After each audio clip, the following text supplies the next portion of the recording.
Friends, my name है Shubham Singh. Again welcome in the mark match channel और एक और बार स्वागत है आपका मार्क मैच चैनल के अंदर।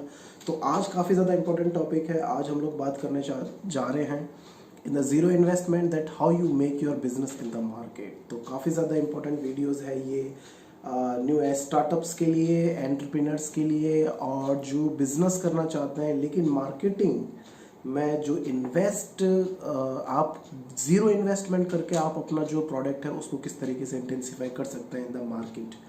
तो आज उसी के ऊपर आज हम लोग बात करने वाले हैं और आज हम लोग 7 पॉइंट्स के बारे में बात करेंगे, 7 स्ट्रेटजीज के हम लोग आज बात करेंगे that how you make your business a successful to applying this strategy is your in the business.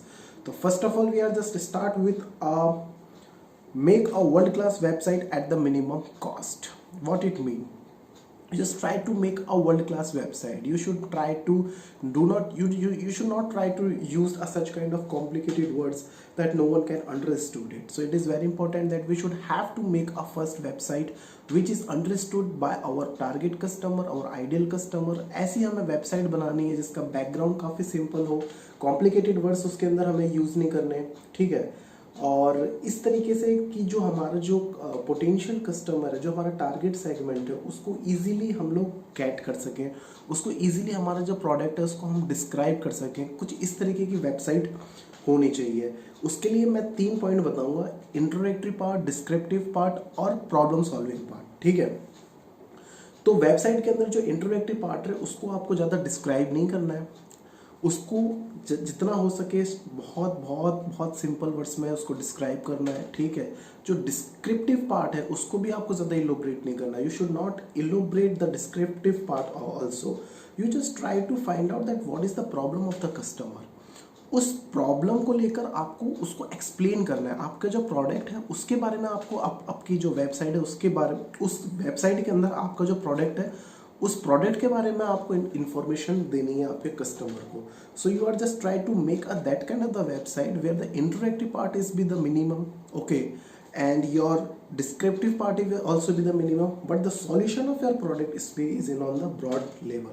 So such kind of website you first designed out. So this is the first strategy for any kind of the business, that you should try to make a world class website with a less or minimum cost. You just try to make a such kind of the website, and you should keep this thing that your website is should be not so complicated, ठीक है। बहुत ज़्यादा complicated उसके अंदर word use नहीं करने हैं, white background उसके अंदर रखना है, ठीक है।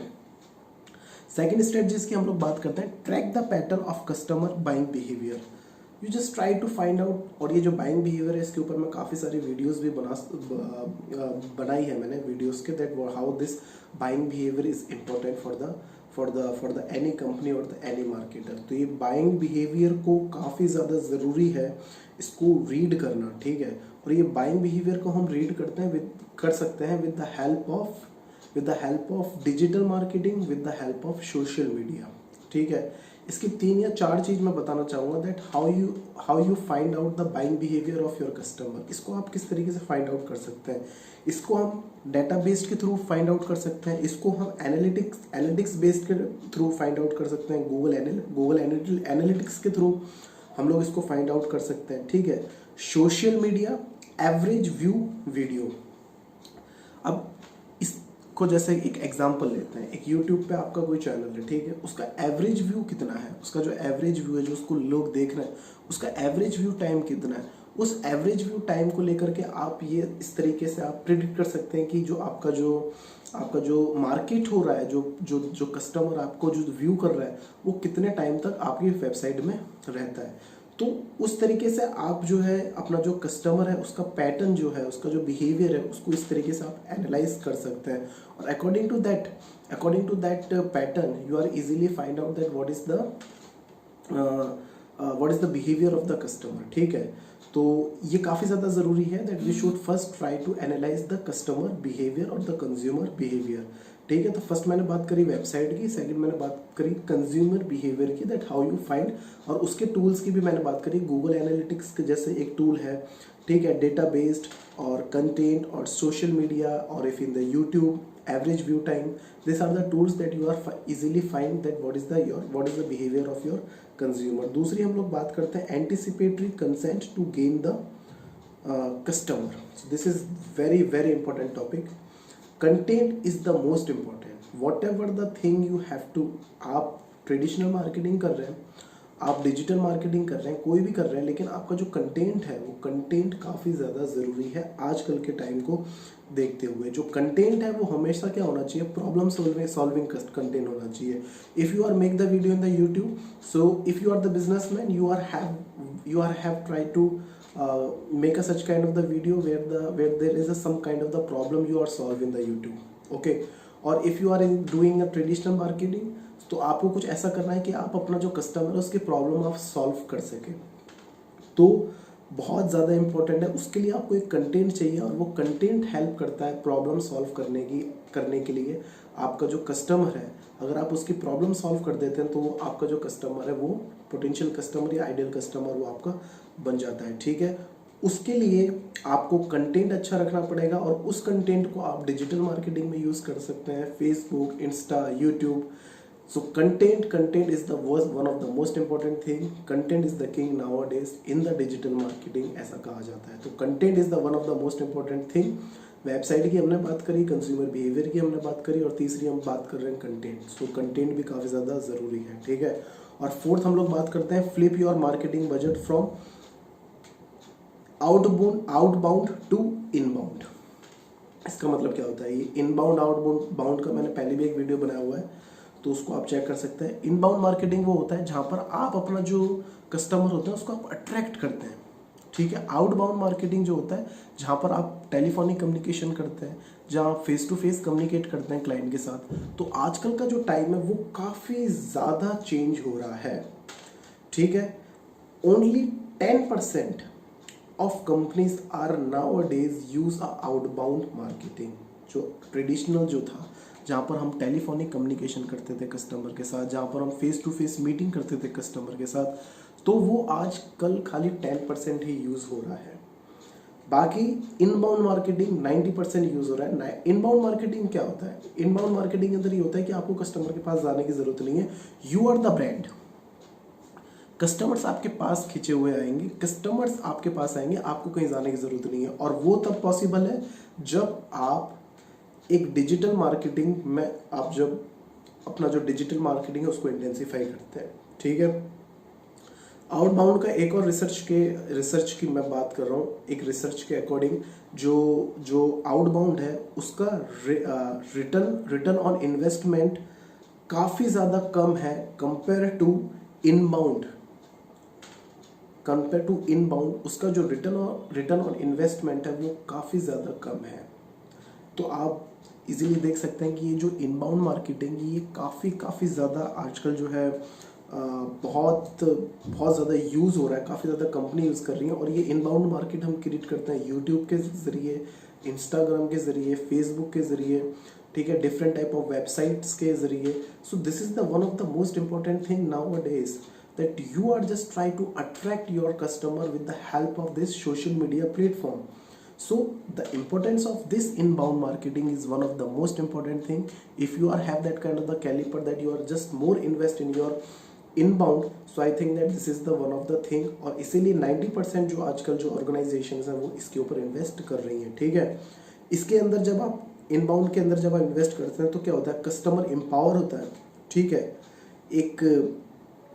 एक जो कस्टमर का जो वेरिएशन होता है, कस्टमर को काफ़ी ज़्यादा वेरिएशन उस प्रोडक्ट के अंदर उसको मिल सकते हैं, ठीक है। वो अट्रैक्ट होता है, और आप इसके अंदर ऐड कर सकते हैं, काफ़ी ज़्यादा अट्रैक्ट कर सकते हैं। कंटेंट आपका अच्छा होना चाहिए, ब्लॉगिंग अच्छी होनी चाहिए, सोशल मीडिया प्लेटफॉर्म जो आप यूज़ कर रहे हैं इसके लिए वो काफ़ी ज़्यादा अच्छे होने चाहिए। तो ये जो इनबाउंड मार्केटिंग है ये काफ़ी ज़्यादा इंपॉर्टेंट है और बहुत ज़्यादा यूजफुल भी है nowadays. If you are used it I think that you are one of the king of the market. So काफ़ी ज़्यादा ज़रूरत है हमें फोकस करने की इनबाउंड मार्केटिंग के ऊपर, ठीक है। बिल्ड योर डेटाबेस, ये 5th पॉइंट है, बिल्ड योर डेटाबेस। अंबानी ने कहा है data is the soul, data is the soul, data is the oxygen nowadays. So ये डेटा काफ़ी ज़्यादा इम्पोर्टेंट है। ये जो डेटा है, ये डेटा हमारा 5th टॉपिक है, लेकिन ये डाटा हमको कलेक्ट करना है, because due to that data collections we are easily find out that what is the behaviour of the customer, ठीक है।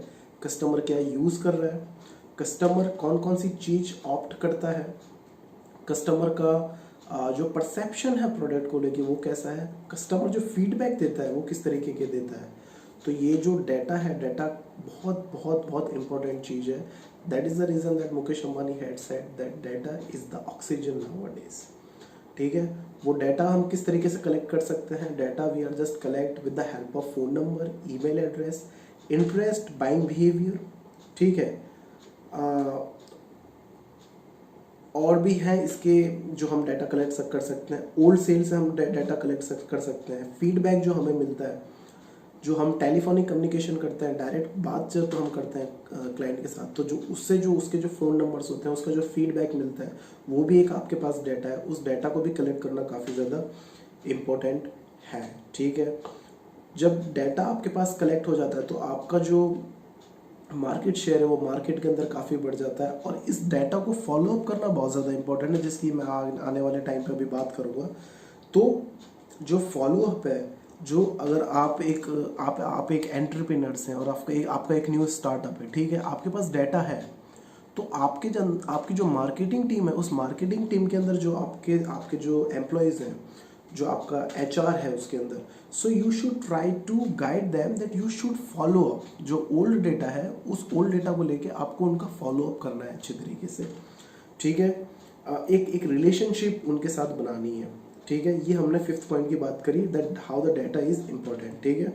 अब हम सिक्स्थ के पास 6th पॉइंट की बात करते हैं। ये भी एक डाटा रिलेटेड ही है। इसका है give old data to the new life. अब इसका मतलब क्या हुआ, जो ओल्ड डेटा है ना, old data is one of the most important thing. Old data in the sense जो आपके पुराने क्लाइंट्स हैं, जो आपको पुराने फीडबैक्स मिले हैं, उस पुराने फीडबैक को फॉलो अप करना बहुत ज़्यादा इंपॉर्टेंट है।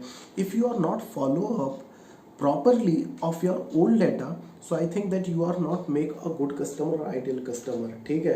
तो इस तरीके से आपको एक रिलेशनशिप बनानी पड़ेगी, क्योंकि जब हम ओल्ड डाटा को हम जब कवर अप करते हैं, जब फॉलो अप लेते हैं, हमारे जो ओल्ड क्लाइंट्स होते हैं, तो एक रिलेशनशिप उस टाइम पे हमारी बिल्ड हो चुकी होती है हमारे कस्टमर के साथ। तो जब हम फॉलो अप लेते हैं हमारे पुराने कस्टमरों के साथ, तो जो रिलेशनशिप होती है वो रिलेशनशिप काफ़ी काम आती है, ठीक है। और वो रिलेशनशिप की वजह से क्या होता है, एक नेगोशिएशन स्किल इज ऑल्सो भी रिक्वायर। एक नेगोशिएशन जो पार्ट होता है वो भी उसके अंदर आ जाता है, और हम इजीली नेगोशिएट भी कर सकते हैं। तो ये जो ओल्ड डेटा है, this old data is also भी the one of the most important part, ठीक है।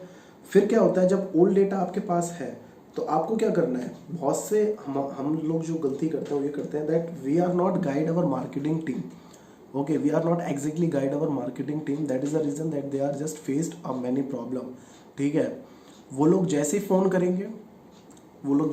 करेंगे हमारे क्लाइंट्स या कस्टमर के साथ, तो वो लोग सीधा मतलब अपना जो प्रोडक्ट है उसका डिस्क्रिप्शन देना स्टार्ट कर देंगे, that sir we are have that product, we are just calling from this company, we are have that kind of variations, we are just have this things. नहीं, आपको डिस्क्रिप्शन नहीं देना, आपको एक रिलेशनशिप बिल्ड करनी है। 40% रिलेशनशिप, 20% आपको जो अपना प्रोडक्ट है वो बेचना है, 60% हो गया, और फिर 40% रिलेशनशिप। खाली 20% ही है जो आपको प्रोडक्ट सेल करना है, बाकी 80% आपको रिलेशनशिप मेंटेन करनी है। इसको हम बोलते हैं 40-20-40। 40% रिलेशनशिप, 20% प्रोडक्ट बेचना है, और फिर वापस से 40% रिलेशनशिप बिल्ड करनी है, ठीक है। तो ये आज हमने बात करी, ये भी ओल्ड डेटा की है।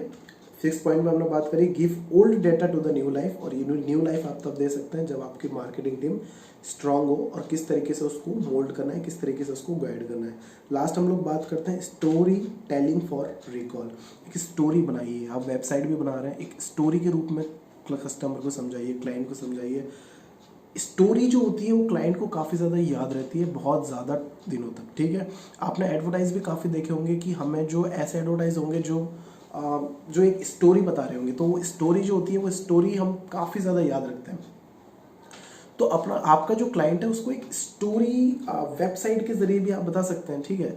आप कुछ स्टोरी बताइए जो उसके दिमाग में रह जाए, ठीक है, और वो क्लाइंट उस स्टोरी को फॉरगेट नहीं कर पाएगा, या फिर कुछ ऐसा करिए जो वो फॉरगेट ना कर पाए। कुछ यूनिक चीज़ आपके प्रोडक्ट के अंदर होनी चाहिए जब आप अपना प्रोडक्ट यूज़ करते हैं, ठीक है, या आप अपना प्रोडक्ट का जब मार्केटिंग करते हैं, तो वो जो आप बताएंगे वो क्लाइंट को याद रहता है, और ये काफ़ी ज़्यादा यूजफुल है अगर आप इस चीज़ को अप्लाई करते हैं, ठीक है। So today we are just talking about the seven strategies that how you market yourself with the zero investment. First, we are talking about make a world-class website. Second, we are talking about the track the pattern of the customer buying behavior. Second, anticipate content to gain customer. And the third, flip your marketing budget, build your database, and give old data to the new life. And last, storytelling for recall. So इन पॉइंट्सों के बारे में आज हम लोगों ने बात करी that how you have to make the things or the zero investment that you are easily accomplish yourself in the market. So बहुत ज़्यादा इंपॉर्टेंट ये वीडियो है। अगर आप ये 7 स्ट्रेटजीज अगर आप अपने बिजनेस के अंदर अप्लाई करते हैं, so I don't think so that you are just more invested in the marketing, but the thing which I find in this video, और मैं ये कहना चाहूँगा that there are the many of the marketer who still believe that they are just success to follow the traditional marketing rule, जो कि outbound marketing है। वो outbound marketing आजकल यूज़ नहीं हो रहा है, धीरे धीरे जो उसका ट्रेंड है वो नहीं यूज़ हो रहा। आउटबाउंड मार्केट का मतलब ये होता है कि आप एक फॉरेस्ट के अंदर एक सुई को ढूंढ रहे हैं, जो सक्सेस कभी नहीं होगा, क्योंकि आपको मार्केट वहाँ से आपका जो कस्टमर है वो नहीं आएगा। तो बहुत ज़्यादा इंपॉर्टेंट है न्यू एंटरप्रेन्योर्स के लिए, स्टार्टअप्स के लिए, that we are have try to more focus on inbound, जहाँ पर हम लोग एक सोशल मीडिया प्लेटफॉर्म का यूज़ कर सकते हैं, जहाँ पर हम लोग एक वेबसाइट का यूज़ कर सकते हैं, जहाँ पर हम लोग एक ऐसे टूल्स का यूज़ कर सकते हैं जहाँ पर हम हमारे कस्टमर को इवेल्युएट करके, एनालाइज करके, उस टारगेट सेगमेंट को एनालाइज करके हम डायरेक्टली अपना जो डिमांड है वो ऑटोमेटिकली क्रिएट करें, और जो कस्टमर है उसको हम अपने आप ऑटोमेटिकली अट्रैक्ट करें अपनी तरफ। तो आज की वीडियो के अंदर आज हमने ये सारी बात करी। आई होप ये वीडियो आपको काफ़ी ज़्यादा पसंद आया होगा। ये वीडियो अगर अच्छा आपको लगा हो तो प्लीज़ इसको लाइक कीजिए, चैनल को सब्सक्राइब कीजिए, and please try to share it more and more, because I know that whatever the videos I just try to make out, if it is help for the smaller retailer, wholesalers, or the new entrepreneurs, the persons who have the new startups, I find satisfied on it, and I just think that, and I just hope that it will help them. Okay, so again बहुत thanks ये video देखने के लिए। So thank you guys.